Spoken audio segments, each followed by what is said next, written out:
Hello les gens, c'est Diaboloman, j'espère que vous allez bien. Aujourd'hui, je vais vous présenter deux pièces pour VSR10, un bloc détente et un bloc hop-up, qui sont fabriqués par des Français et qui sont montés avec des pièces de fabrication européenne.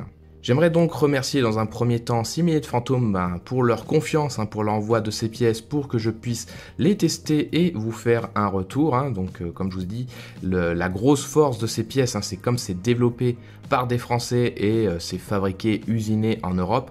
On n'est pas sur les pièces habituelles qui sont en général fabriquées en Asie, et on va voir que c'est des pièces qui sont très intéressantes sur la conception et également en termes de qualité, mais après ma petite présentation, ce sera à vous de juger de l'ensemble.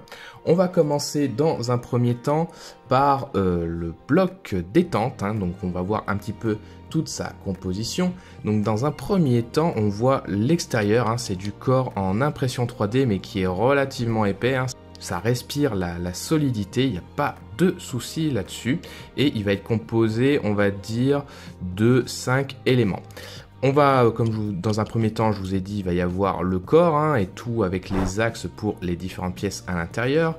À l'intérieur, on va retrouver la queue de détente qui est composée de différents éléments. Donc on voit là la partie brillante juste au-dessus de mon doigt qui est en fait une roue qui va permettre en fait le coulissage sur le second cire qui on voit bouger en fait, qui va retenir ensuite le piston cire qui est bloqué comme on voit par le second cire juste là, et quand on va appuyer, hop, le piston va être lâché et ça va tirer.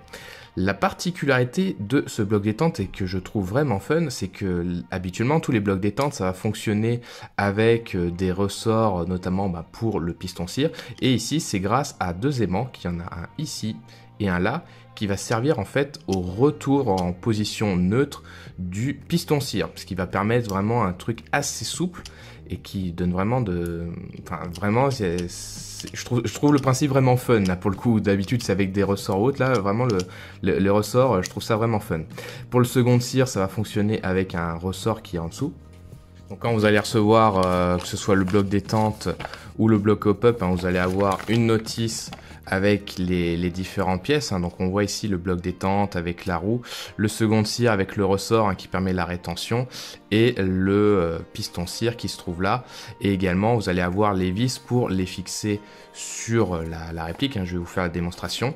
Et l'autre particularité, option intéressante, c'est qu'ici vous allez avoir une vis qui va permettre en fait de jouer sur la course de la détente, on va dire, vous allez atteindre le point de rupture. Donc si vous mettez trop, en fait vous allez baisser l'ensemble et vous allez plus pouvoir armer. Donc déjà de base ça fonctionne plutôt pas mal, mais vous pouvez vraiment régler de façon relativement précise la sensibilité de la queue de détente.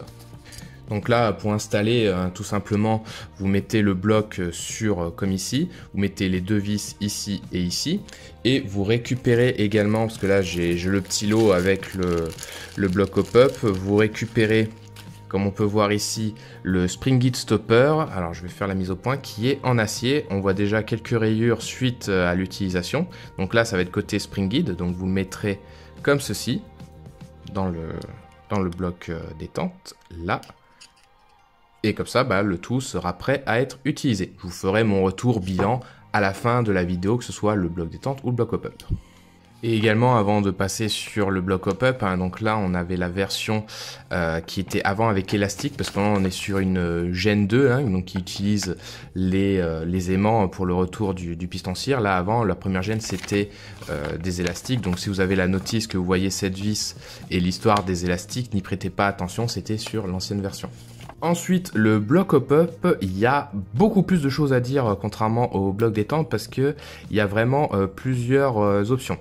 Donc au niveau de la conception de ce bloc, donc déjà il n'est pas en alu CNC comme c'est la plupart des cas pour les blocs hop-up, ou alors même des fois c'est même pas usiné CNC, c'est moulé dans la masse en deux pièces avec de l'alliage. Là on est sur du pomme, donc c'est du plastique extrêmement dur qui a été usiné, hein, un peu sur le même principe, hein, sur un tour.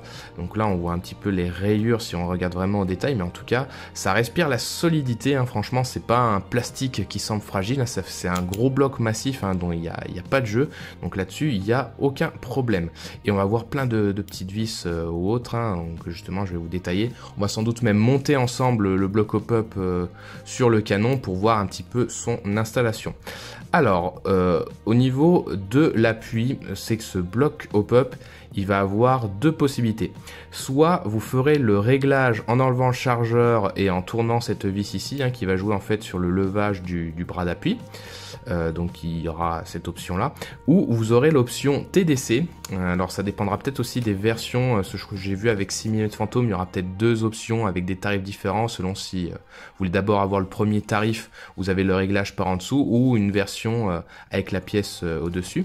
Donc si jamais vous voulez faire le système TDC, il faudra récupérer cette pièce qui se trouve ici, et en gros on va pouvoir utiliser le hop-up, au-delà de régler par en dessous, en format TDC, c'est-à-dire qu'on va pouvoir régler à l'aide d'une clé Allen sur le dessus.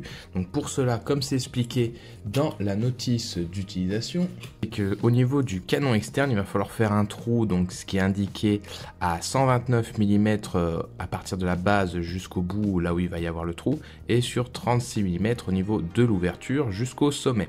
Donc après, est-ce que ça varie selon les canons externes? Là on doit avoir des codes de canon, on va dire d'origine, à voir ce que ça donnera avec cette pièce. Donc là sur le premier plan, c'était pas super bien indiqué. Au début je croyais que c'était au niveau de la gorge qu'il fallait placer donc cette fameuse pièce, parce que en plus la largeur est bonne, mais en fait non, en réalité il faut la mettre ici, et il faut que le trou au centre qui est fileté pour pouvoir mettre la vis soit sur le dessus.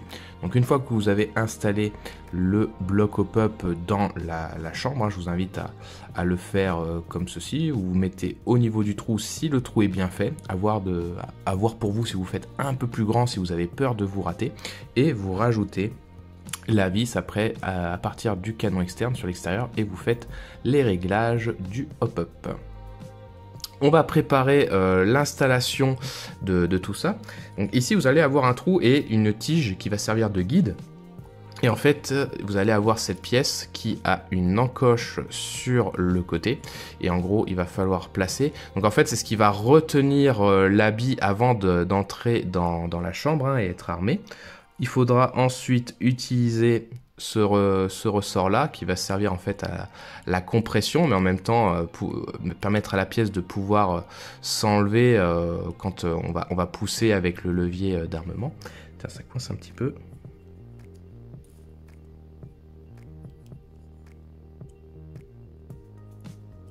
Voilà, si on aligne bien, ça y va tout seul.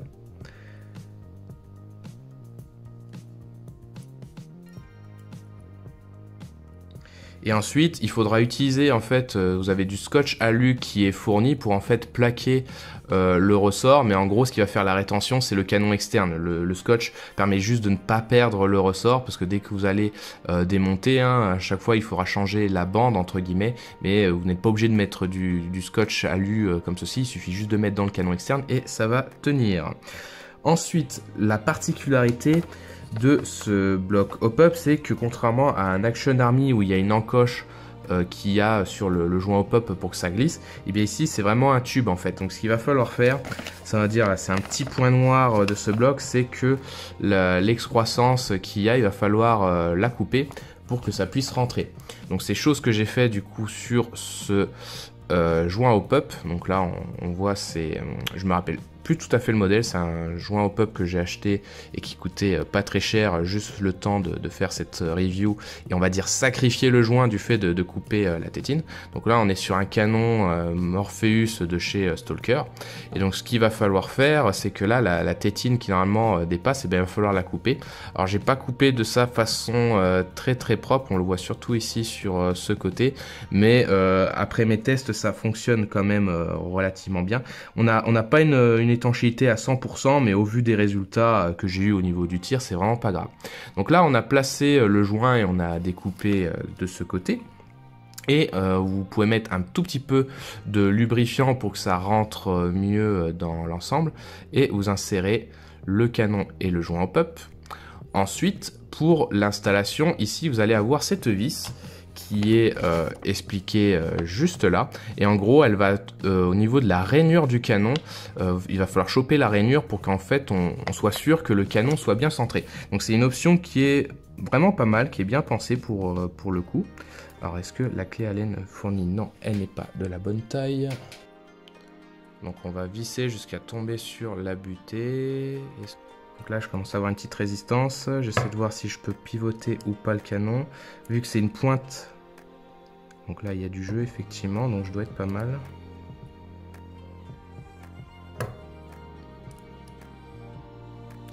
Et donc comme ça, le canon déjà il bouge pas beaucoup et on est sûr que le canon est centré et qu'il n'est pas pivoté, ce qui pourrait provoquer un side spin. Ensuite, une fois que le canon est installé, on va mettre du coup l'anneau de guidage, hein, l'anneau de centrage au bout du canon.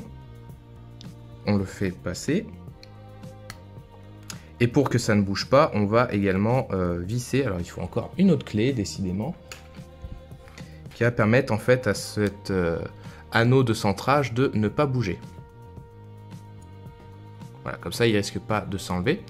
La particularité également, donc comme je vous ai dit, ici vous allez avoir le réglage par en dessous. Si vous faites le réglage par en dessous, il faudra mettre les joints élastiques comme ceci. Donc c'est comme ça que j'ai fait mes tests. Et sinon, comme je vous ai dit, vous allez avoir le TDC et le ressort qui va mettre en dessous. Le bras d'appui, justement, comme c'est expliqué dans la fiche, vous allez avoir ici, on va avoir 3 trous qui en fait va jouer sur l'axe, la position du bras d'appui. Donc c'est expliqué au niveau de la notice, hein. Donc vous avez la position 1, 2 et 3. Donc la position 1 c'est sur des canons on va dire d'origine, hein, qui ont une fenêtre fermée. Les autres ça va être une fenêtre ouverte ou une fenêtre agrandie. Et la position 3 ça va être pour les très très grandes fenêtres, hein, qui en général vont servir pour utiliser des R-hop ou S-hop. Donc moi je l'ai gardé sur la position... du coup c'est la 2 si je dis pas de bêtises parce que j'ai le Morpheus, oui c'est ça, la position 2 c'est celle qui me donnait les meilleurs résultats avec mon canon. Ce sera à vous de faire vos tests pour voir ce qui est le mieux. Et ensuite il faudra également utiliser un numb d'appui. Donc là on voit l'emplacement du joint. Moi ce que j'ai utilisé cette version longue et plate, là où j'avais cette version très large finalement et qui est on va dire de même longueur que l'autre. J'avais un problème d'appui. Donc après ce sera également à vous de faire vos tests. Donc ce que vous faites, vous mettez le numb en position. Donc il faudra bien centrer le tout. Et il faudra utiliser également ce petit bout de caoutchouc ou plastique un peu mou pour faire l'appui entre le numb et le bras d'appui. Donc il y a une encoche au niveau du numb et vous allez avoir l'encoche qui se trouve juste ici. Vous le mettez en position. Et donc après, comme je vous l'ai dit, soit vous mettez le ressort en dessous pour le système TDC, ou vous mettez les élastiques. Donc pour les élastiques, pour les mettre, c'est très simple. Vous faites comme ceci. Au niveau des encoches, vous commencez à positionner. Et il faudra faire rouler. Et là, comme ça, si vous faites l'appui par en dessous, le bloc hop-up est prêt à être utilisé. Avant de finir également, ici vous allez voir, il y a une vis. En fait, il s'agit de celle-là. C'est quand vous allez avoir votre chargeur qui va pas forcément bien alimenter la réplique. Donc sur VSR 10, que je vous montre tout ça. En gros, sur un VSR 10, pour ceux qui ne connaissent pas, ici vous avez la pièce qui fait... Alors j'essaie de faire la mise au point. Voilà, on voit que cette pièce, elle bouge en fait. C'est que si, par exemple, j'ai une bille, là les billes sont retenues. Si j'appuie ici, hop, ça va libérer les billes. Donc en fait, c'est la pièce qui va appuyer là-dessus pour faire sortir les billes. Si jamais votre chargeur ne fit pas, et bien en fait, vous pouvez jouer sur la position de cette vis. Donc en fait, il suffit à chaque fois de faire un tour complet pour que la vis s'enfonce, ou si justement le chargeur ne rentre pas mais feed, il faudra enlever un tour. Donc là pour le coup c'est une option qui est rarement sur les blocs hop-up en général.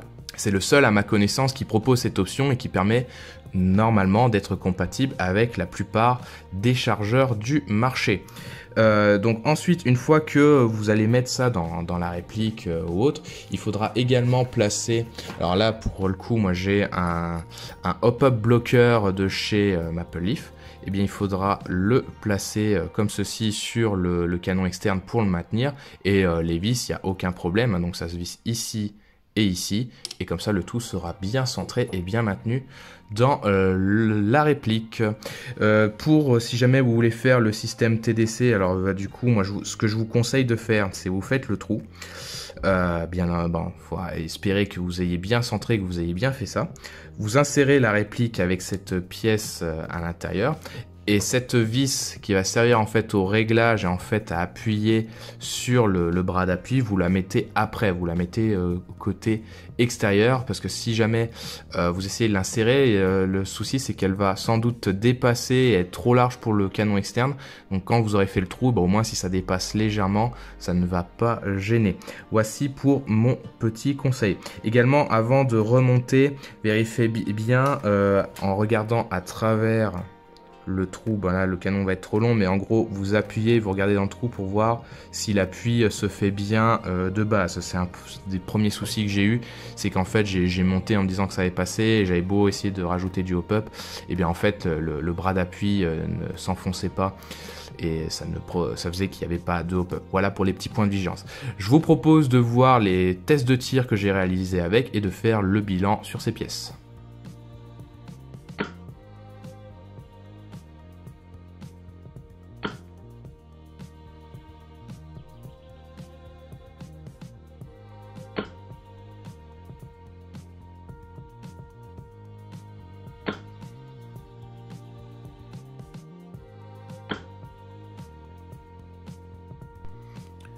Donc voilà, vous avez dû voir en vidéo, c'était pas forcément super visible, mais on voyait que la bille, donc c'était surtout pour tester le bloc hop-up, ça filait droit, donc franchement très satisfait des performances.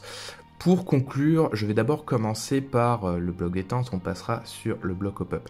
Franchement, le bloc détente, je suis très séduit par son utilisation, son fonctionnement.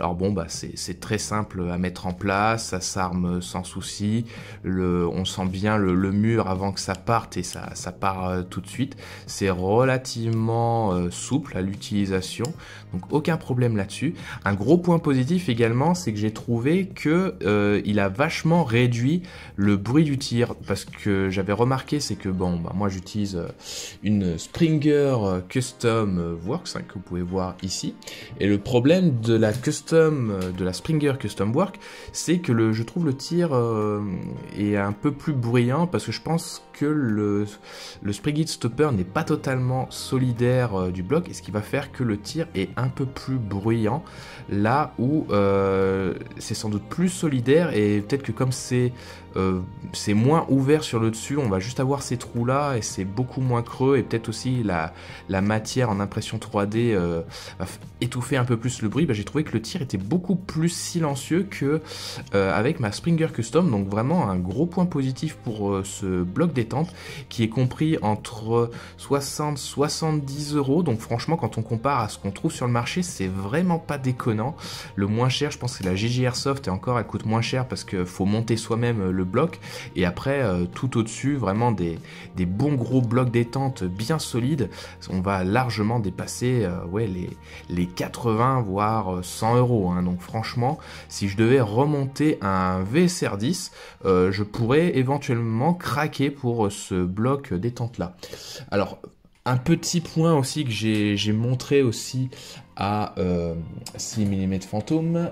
Donc la particularité, c'est que moi j'ai une crosse Maple Leaf, et chose que j'ai montré également, c'est que alors ça rentre dans la réplique, par contre voilà, normalement il y a un creux pour que le bloc détente y aille, et en fait le bloc détente est trop large. Alors par contre, si vous serrez, vous y allez, ça sera légèrement en biais, mais ça rentre dans la crosse, il n'y a pas de problème. Mais chose justement que j'ai fait remonter à 6000 Phantom, c'est qu'ils vont ajourer cette zone-là pour que ça soit compatible sur une nouvelle version. Donc si vous craquez pour ce bloc détente, même si c'est la première version, ça passe, mais ils vont modifier pour que ça passe sans problème. Donc ça c'est assez sympa, du moins je trouve ça sympa que 6000 Phantom ait pris en compte mes remarques pour que le tout soit parfait. Si vous avez une crosse classique, voire même peut-être bien un T10, je m'avance peut-être un petit peu, mais il ne devrait pas y avoir de problème de compatibilité.